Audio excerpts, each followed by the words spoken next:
Unidad número 1. Describa a qué se refiere Ana Jaramillo cuando se define a la Universidad Nacional de Lanús como urbana y comprometida. La Universidad Nacional de Lanús, al definirse como urbana y comprometida, implica que se constituye como una institución que no se organiza por disciplinas, sino en función a problemáticas sociales y nacionales a fin de producir conocimiento eficaz para la decisión y la intervención en la construcción social. Nuestra universidad no se divide según disciplinas, sino que se divide según problemáticas a resolver, que son problemas que aquejan a nuestra universidad, para así poder construir entre todos y todas una patria mejor.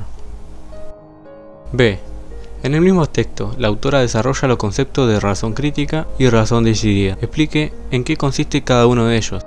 Jaramillo en este texto nos representa los conceptos de razón crítica y razón decidida. Estos conceptos no son aislados, sino que forman parte de un mismo proceso.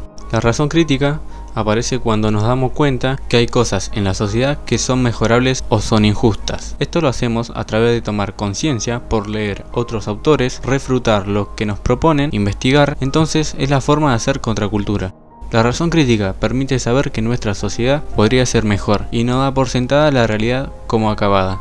Entonces se entiende por razón crítica a la cuestión de positividad y a la razón decidida a ideas que se transforman en planes para la acción. La razón decidida permite poner la idea en acción. La razón decidida es la parte de este proceso cuando nosotros decidimos abordar una forma de transformar y comprometernos con estas cosas que vimos que estaban mal. Pregunta C. En la clase que tuvimos con el vicerrector Nerio Neirotti, se trabajó sobre las distintas plazas en la Universidad Nacional de Lanús. Entre otras cosas, teniendo en cuenta esa charla, te pedimos que reflexiones y contestes. ¿Por qué crees que la Universidad Nacional de Lanús es una democracia en miniatura?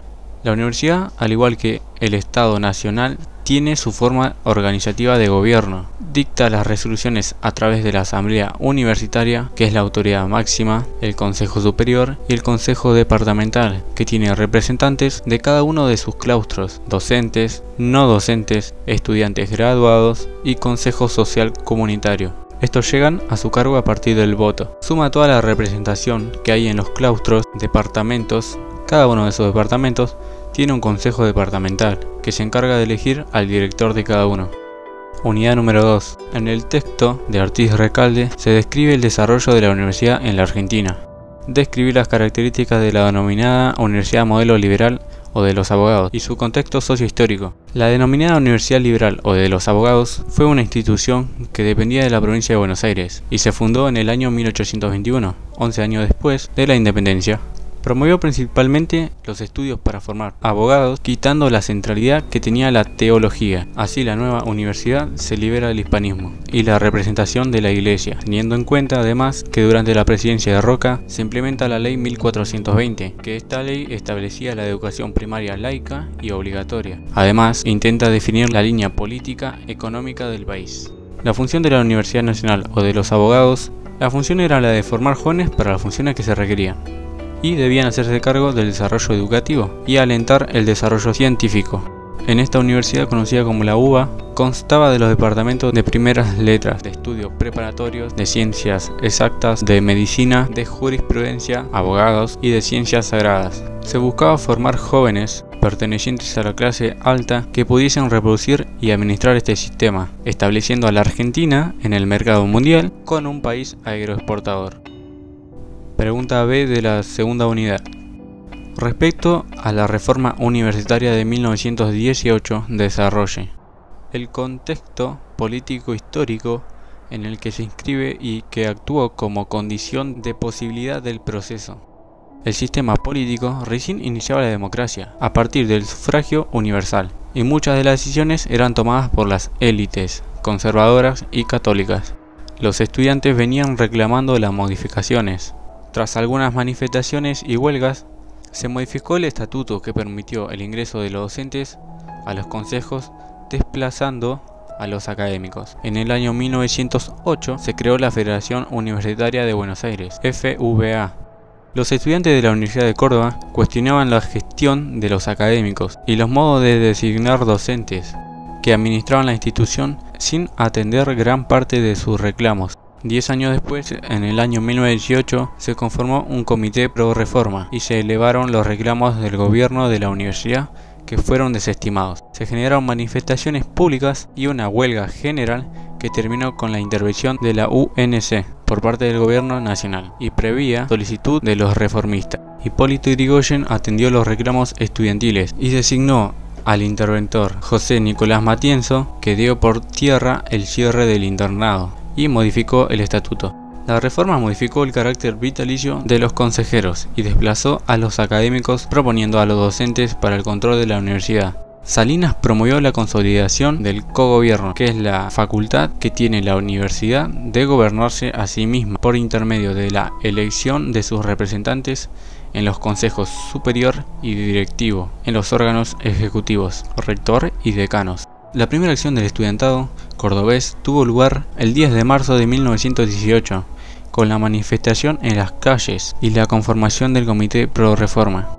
Los reformistas consideraron a la autonomía y al cogobierno como herramientas fundamentales en la lucha contra la mediocridad reinante en la institución,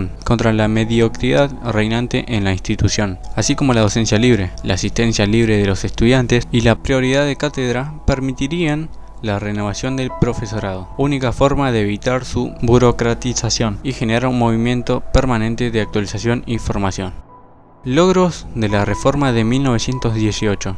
Lograron la autonomía universitaria, coexistencia de la universidad profesionalista con científica, cogobierno de docentes y alumnos, cátedra libres, extensión universitaria, centralidad de los estudiantes, autonomía y cogobierno, que eran herramientas fundamentales contra la mediocridad de la institución.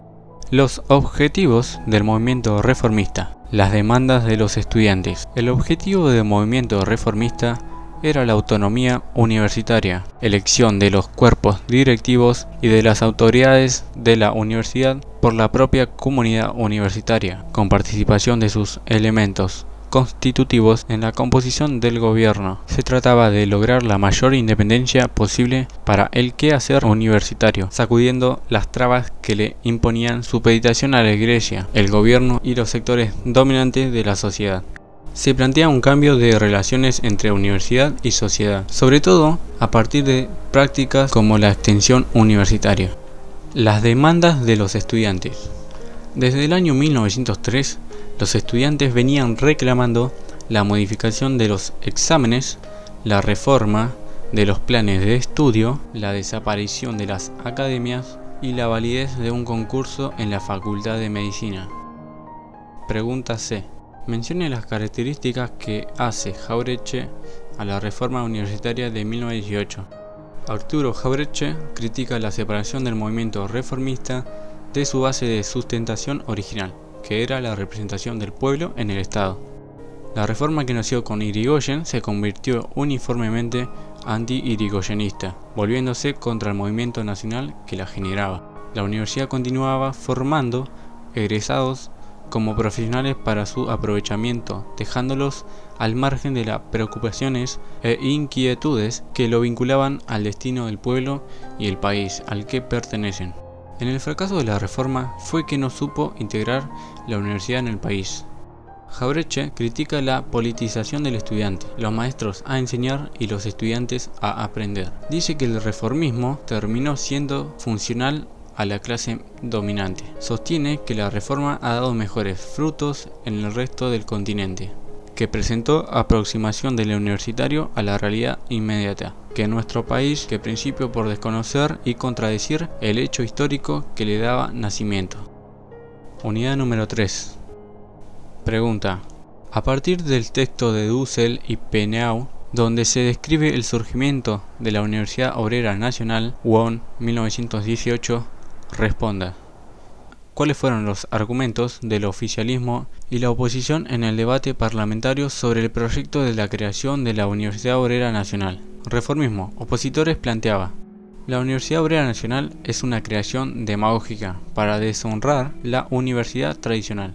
La Universidad Obrera Nacional desvió las clases populares para que no entren a la universidad tradicional. Ayala Torres fue el creador de la Universidad Obrera Nacional. Ayala Torres tuvo como eje principal la capacitación de los obreros, como contribución a la industrialización del país y como parte de su elevación, tuvo como eje principal la importancia de educar al soberano. que el ciudadano pueda utilizar con mayor conciencia y responsabilidad el precioso instrumento de la democracia republicana, que es el voto.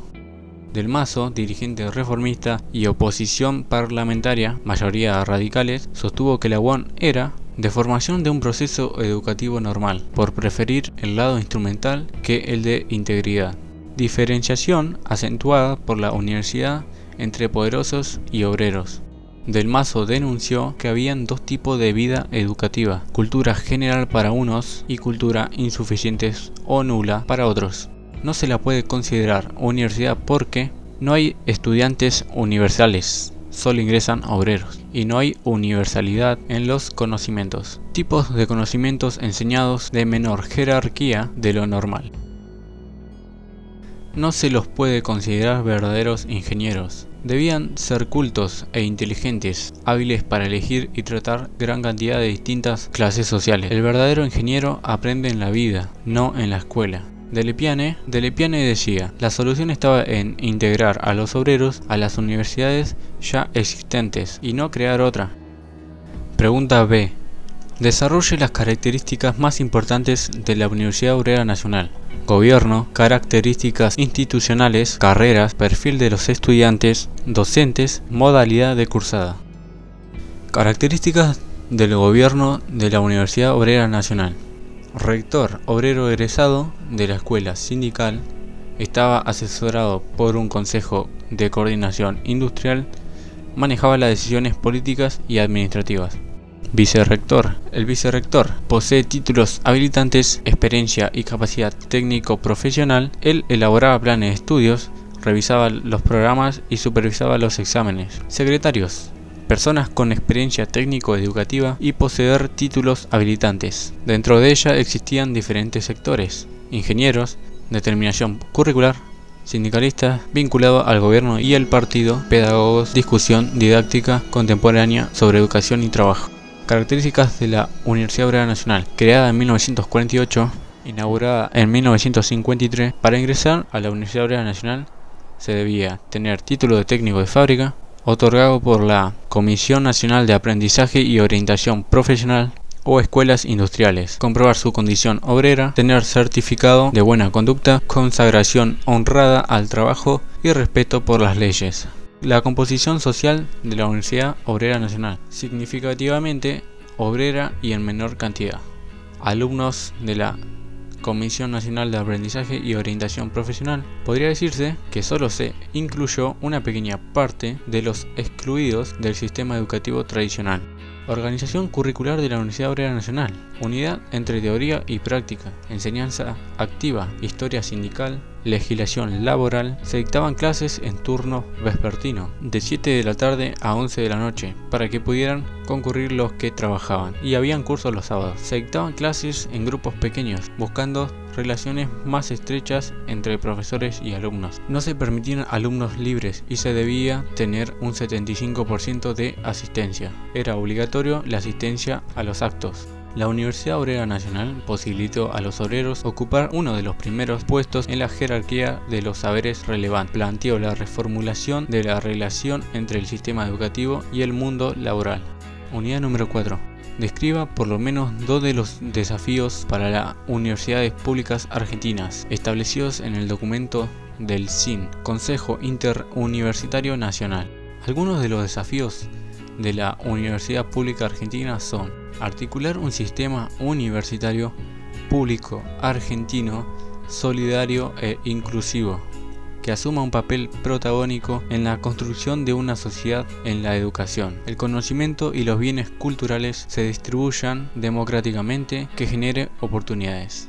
Las universidades de integración del CIN, Consejo Interuniversitario Nacional, sostienen los principios de autonomía, cogobierno, libertad de cátedra y gratuidad. El objetivo del Consejo Interuniversitario Nacional consiste en renovar su compromiso para con la nación, avanzando hacia una sociedad del conocimiento que combine crecimiento con distribución equitativa de la riqueza y en equilibrio con el ambiente.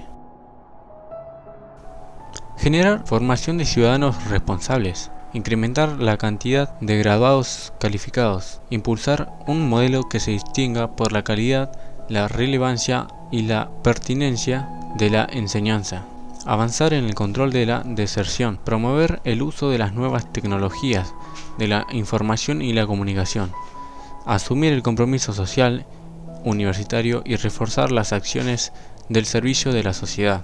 Promover una propuesta formativa integral, documentos de rectores a conmemorar los 400 años de la Universidad Nacional de Córdoba en 2013. Impulsar un modelo académico de calidad, relevancia de la pertinencia social como un todo, que sea capaz de adaptarse a un mundo de constante cambio, que colabore con la detección de los problemas. B. Explique cuál es el rol de los estudiantes universitarios en la unión de los países latinoamericanos según Metol Ferré. Los temas que recorren al movimiento estudiantil del siglo XX son de la universidad hacia adentro, autonomía, cogobierno y extensión al pueblo, y hacia afuera romper el aislamiento, afirmar la hermandad e ir hacia la Federación Continental de América Latina. Así, los jóvenes deben educarse universalmente, no solo a nivel de su país, sino adentrarse en la cultura de otros países latinoamericanos para analizar las necesidades y ventajas de cada uno, y así ser más concreto al momento de analizar una unión continental. El objetivo siempre fue crear un entusiasmo colectivo capaz de integrar y construir una unidad continental, donde los lazos entre los países involucrados se vean fortalecidos y así lograr que todos los países que componen América Latina vayan en un mismo sentido.